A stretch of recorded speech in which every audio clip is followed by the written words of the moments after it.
taharuki kwa mashabiki wa Simba na mashabiki wa Young Africans. Ni kipi hasa ambacho kilichotokea katika kuelekea mchezo wa mwisho wa dabi ya Kariakoo? Wekundu wa Msimbazi jana amezuiliwa kuingia kufanya mazoezi ya mwisho, na kanuni imekaaje? Twende kumsikia katibu mkuu wa TFF akizungumzia kuhusiana na sakata hili ambalo lilitokea siku ya jana. Katibu, asubuhi. Habari za asubuhi. Ni salama. Habari za hapo lipo? Hapa nilipo niko shwari kabisa katibu. Na familia imamkaje katibu? Namshukuru Mungu. Hali sio shwari kuelekea dabi ya Kariakoo. Wengi wamezua taharuki na mashabiki wasio wamezua taharuki. Wengi wanataka kujua ni kipi hasa ambacho kilifanya Young Africans wamzuie Simba kwenda kufanya mazoezi ya mwisho.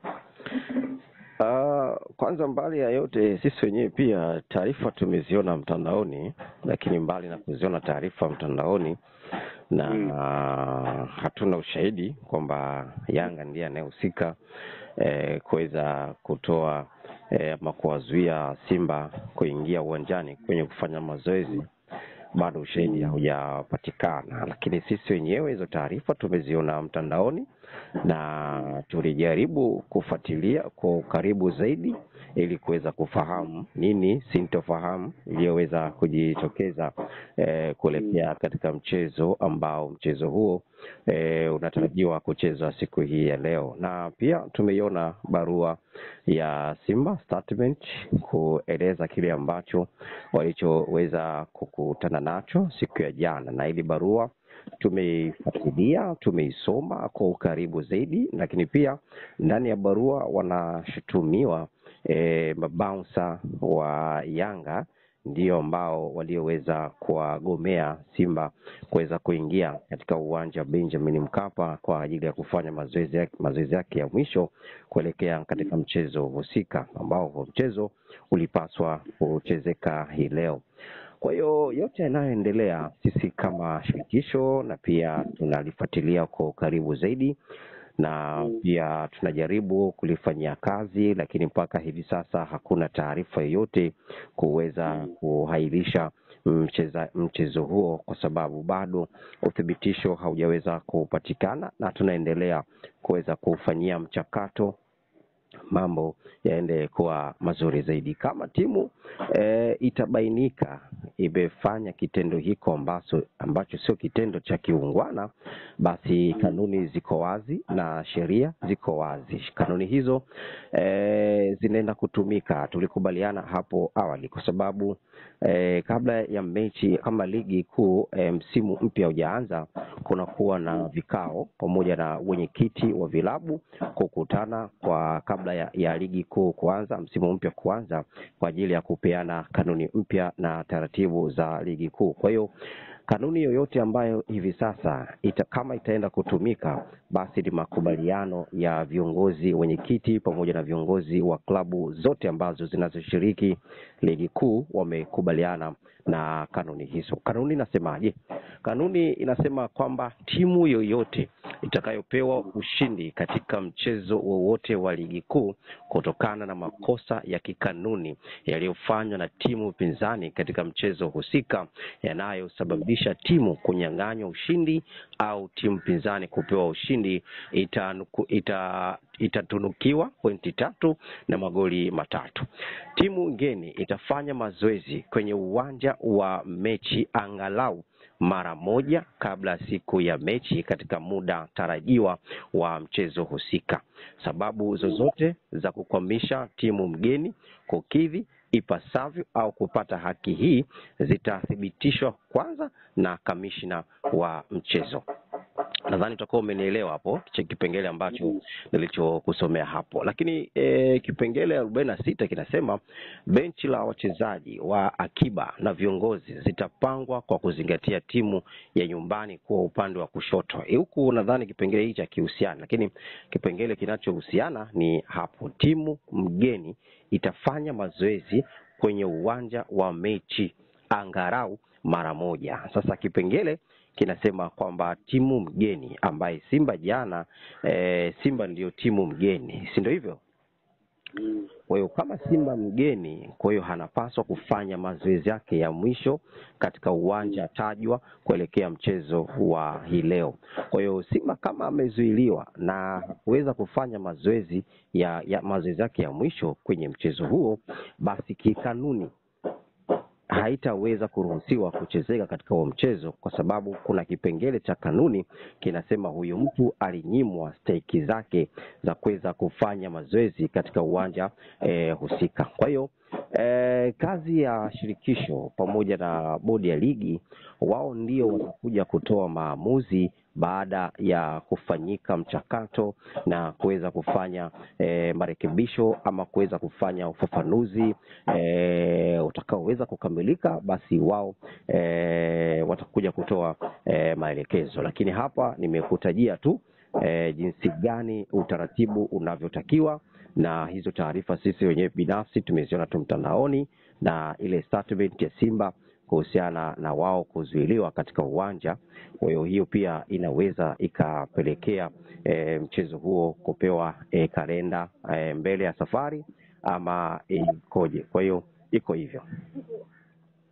Na kisheria imekaje timu ambayo ikimzuia mwenyeji kwenda kufanya mazoezi, ni adhabu gani ambayo inaweza kukumbana nayo? Adhabu ambayo inayoeleza hapo ni adhabu ambayo timu itakayoweza timu itakayoweza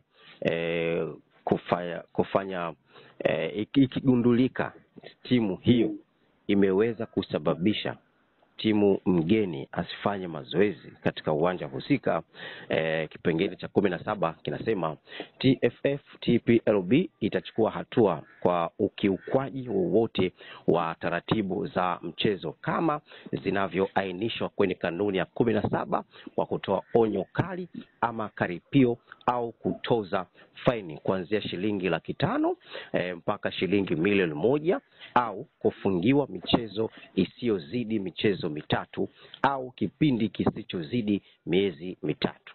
Faini kwa makosa yanayojirudia itatozwa kati ya shilingi 1,000,000 na shilingi 500,000 kwa wachezaji, kiongozi au timu.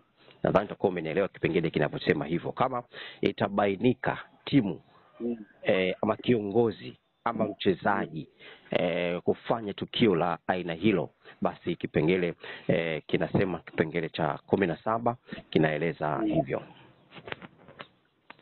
Na kiupande wa pili, Wekundu wa Msimbazi na benchi lao la ufundi kama mhusika namna gani, vipi? Sijakuelewa bado. Timu mwenyeji, timu mgeni naye huenda pengine labda taarifa ikatoka kwamba kahusika, labda kagomea kuingia uwanjani. Kikanuni imekaaje? Kama yeye amegoma kuingia uwanjani, kikanuni inaeleza kwamba timu yule ambaye atakayeweza kufika uwanjani atapewa alama 3 na magoli 3. Kama sababu ambazo wao watakazoainisha, hizo sababu sio za msingi na sababu hazipo kwenye mashiko, basi timu itakayoweza kuwahi uwanjani atapewa ndani ya dakika 30, na baada ya hapo timu kama haijaja uwanjani, basi ile timu iliyokuwepo uwanjani takriban kwa dakika 30, basi timu hiyo itapewa alama 3 na magoli 3. Huo ndo utaratibu. Au timu pinzani kupewa ushindi itatunukiwa pointi 3 na magoli 3. Timu ngeni itafanya mazoezi kwenye uwanja wa mechi angalau mara moja kabla siku ya mechi katika muda tarajiwa wa mchezo husika. Sababu zozote za kukwamisha timu mgeni kukidhi ipasavyo au kupata haki hii zitathibitishwa kwanza na kamishna wa mchezo.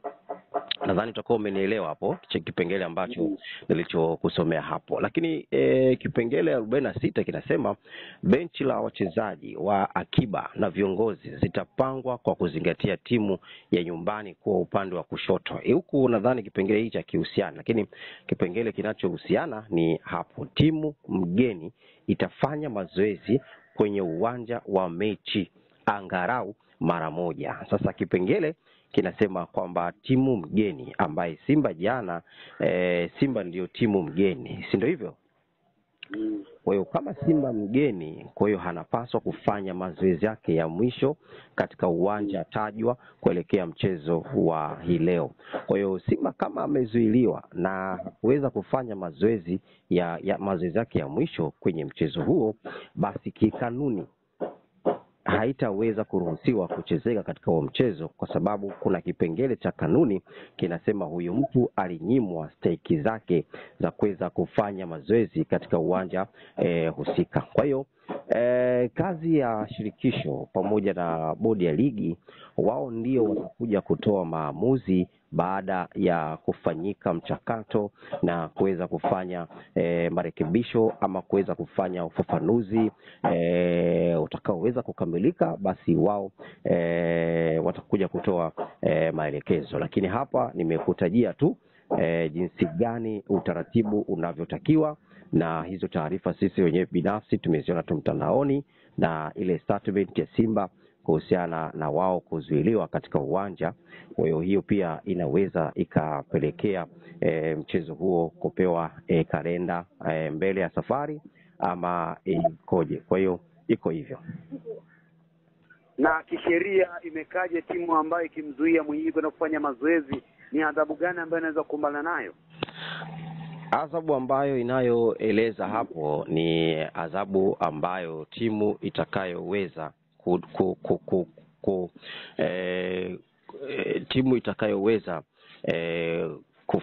kufanya ikigundulika timu hiyo imeweza kusababisha timu mgeni asifanye mazoezi katika uwanja husika, kipengele cha 17 kinasema TFF TPLB itachukua hatua kwa ukiukwaji wowote wa taratibu za mchezo kama zinavyoainishwa kwenye kanuni ya 17 kwa kutoa onyo kali ama karipio au kutoza faini kuanzia shilingi 500,000 mpaka shilingi 1,000,000 au kufungiwa michezo isiyozidi michezo mitatu au kipindi kisichozidi miezi mitatu.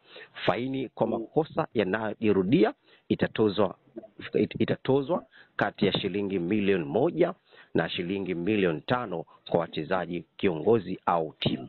Nadhani tutakuwa umenielewa kipengele kinaposema hivyo. Kama itabainika timu ama kiongozi ama mchezaji kufanya tukio la aina hilo, basi kipengele kinasema, kipengele cha 17 kinaeleza hivyo.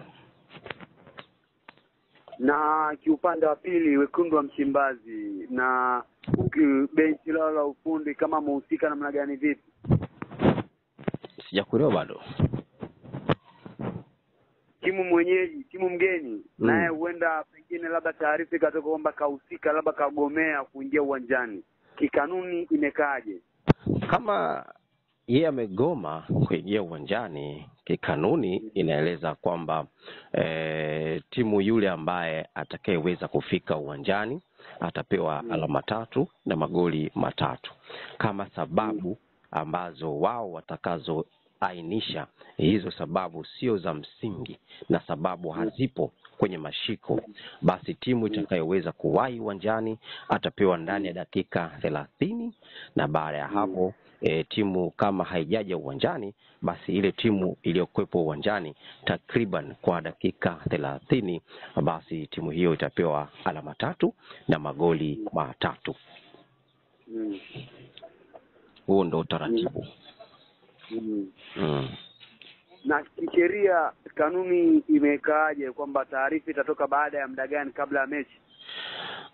Nafikiri sasa hivi hupo kwenye mchakato wa kuweza kulifuatilia hilo, kwa sababu hata hao